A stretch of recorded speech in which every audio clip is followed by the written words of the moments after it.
मध्य प्रदेश के पूर्व कैबिनेट मंत्री और तत्कालीन भाजपा विधायक उषा ठाकुर ने कश्मीर के पहलगाम में हुए आतंकी हमले पर मीडिया से चर्चा की। उन्होंने सॉफ्टवेयर पर कहा कि सरकार इस आतंकी हमले को लेकर कठोर कदम उठा रही है और देश के अखंडता और एकता को तोड़ने वाली शक्तियों को खत्म किया जाएगा और यह दोबारा से कर नहीं उठा पाएंगे। सेक्युलरिज्म और धर्मनिरपेक्षता की बात करने वालों को अपनी आत्मा के अंदर झांक कर विश्लेषण करना चाहिए। तो वहीं उन्होंने कहा कि आतंकवादियों का केवल आतंक फैलाना ही काम है और इन्हें सबक सिखाने का काम केंद्र नेतृत्व का है।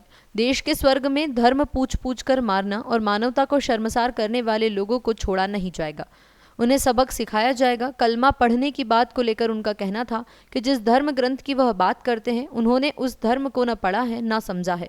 अगर ऐसा करते तो वह इस प्रकार की घटना को अंजाम नहीं देते। मानवता शर्मसार हुई है इस अमानवीय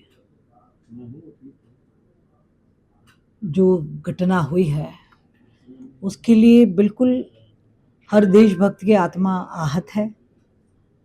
पर हमें भरोसा है हमारा राष्ट्रभक्त शीर्ष नेतृत्व ऐसी राष्ट्रद्रोही ताकतों को छठी का दूध याद दिलाएगा, ऐसा सबक सिखाएगा और इनके ये जो मंसूबे हैं ये कभी पूरे नहीं हो सकते।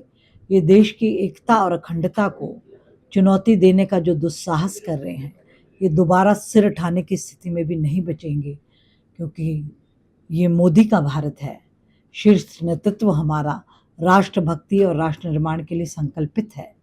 तो सभी देशद्रोही अपनी चिंता अब कर लें।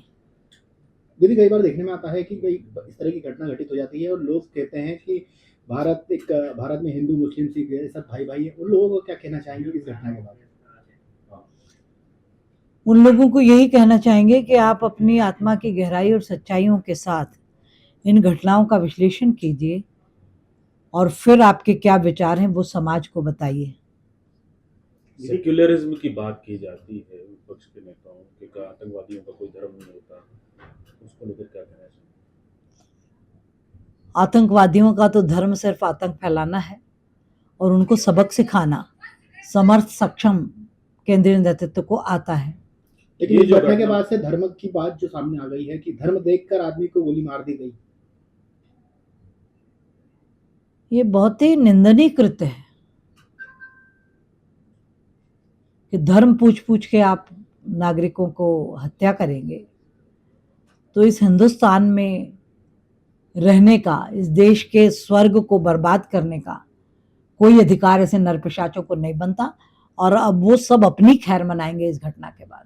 इंदौर के साथ जिस तरह से पहलगाम में घटना हुई, उसके पहले पश्चिम बंगाल में घटना सामने आई, उसके पहले गुना में घटना आई, लगातार हिंदुओं को ही टारगेट कर उनके घरों पर हमला किया जा रहा है। क्या ठोस कदम उठाने की अब आवश्यकता नहीं है?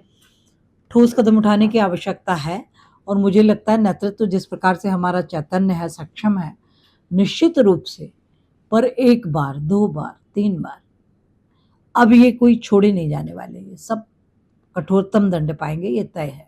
दीदी, आतंकियों ने पहले कलमा पढ़ने की बात की, इसके बाद सभी को गोली। जी, ये उनकी हैवानियत की पराकाष्ठा है। वो जिस कुरान की बात करते हैं ना उसको उन्होंने पढ़ा है, ना समझा है, ना आचरण में उतारा है।